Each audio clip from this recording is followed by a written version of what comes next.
বিসমিল্লাহির রহমানির রহিম। ত্রয়োদশ জাতীয় সংসদ নির্বাচন ভোট গ্রহণ শেষ হয়েছে। তো এখন যে বিষয়টি আমি আমার ছাত্র দলের সকল পর্যায়ের নেতাকর্মীদের উদ্দেশ্যে বলছি সেটি হলো, আপনারা কেউ ভোট গণনা শেষ হওয়ার আগ পর্যন্ত, আপনার অধিকার বুঝে পাওয়ার আগ পর্যন্ত কেউ কেন্দ্র ছেড়ে যাবেন না। আমরা বিভিন্ন মাধ্যমে জানতে পেরেছি যারা জনগণের ভোটের উপর বিশ্বাস নেই এবং যাদের পরাজয় হয়তো বা সুনিশ্চিত, তারা বিভিন্ন ধরনের ষড়যন্ত্রে লিপ্ত রয়েছে।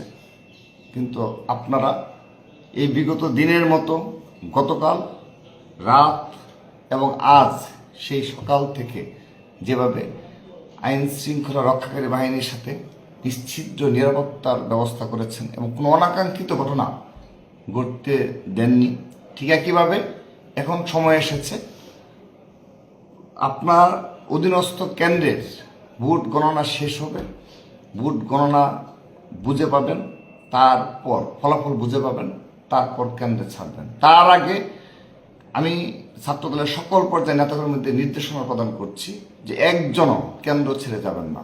সেই সাথে যারা বিভিন্ন কেন্দ্রে বিএনপি ও তার অঙ্গ সহযোগী সংগঠনের নেতৃবৃন্দ রয়েছেন তাদের নিকট অনুরোধ জানাচ্ছি, আপনাদের নিকট অনুরোধ করছি, আপনারাও কেউ ফলাফল বুঝে পাওয়ার আগ পর্যন্ত কেউ কেন্দ্র ছেড়ে যাবেন না।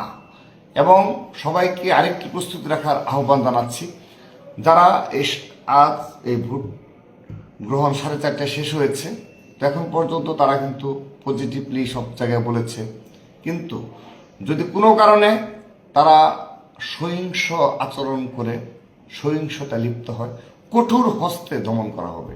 আপনারা সেই প্রস্তুতি রাখবেন। কঠোরভাবে এই যারা ষড়যন্ত্রকারী তাদেরকে আজকে প্রতিহত করা হবে। এবং আমরা দীর্ঘদিন অত্যাচার নির্যাতন সহ্য করে এবং দীর্ঘ 15.5 বছর লড়াই সংগ্রামে পর বাংলাদেশ জাতীয়তাবাদী ছাত্রদল জুলাই আগস্ট গণ অভ্যুত্থানে যে বিরোচিত ভূমিকা পালন করেছে, তারপর আজ সেই কাঙ্ক্ষিত ঐতিহাসিক মুহূর্তে আমরা উপনীত হয়েছি। ইনশাআল্লাহ আমাদের বিজয় সুনিশ্চিত। সেহেতু আমরা আপনাদের ধৈর্য সহনশীলতা পরিচয় দিয়েছেন, এই ধৈর্য সহনশীলতা নিয়ে সুন্দরভাবে ভোট কেন্দ্রে ফলাফল ঘোষণার আগ পর্যন্ত সবাইকে নিয়ে ঐক্যবদ্ধভাবে অবস্থান গ্রহণ করুন। এবং সেই সাথে আরেকটি বিষয় বলছি, আজ থেকে ইনশাআল্লাহ এই বাংলাদেশে মব কালচার বাহিনী পতন ঘটবে ইনশাআল্লাহ। সেহেতু আপনারা অত্যন্ত ধৈর্য সহনশীলভাবে প্রস্তুতি গ্রহণ করুন।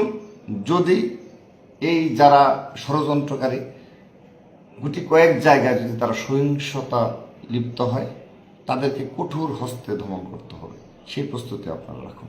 সবাইকে ধন্যবাদ।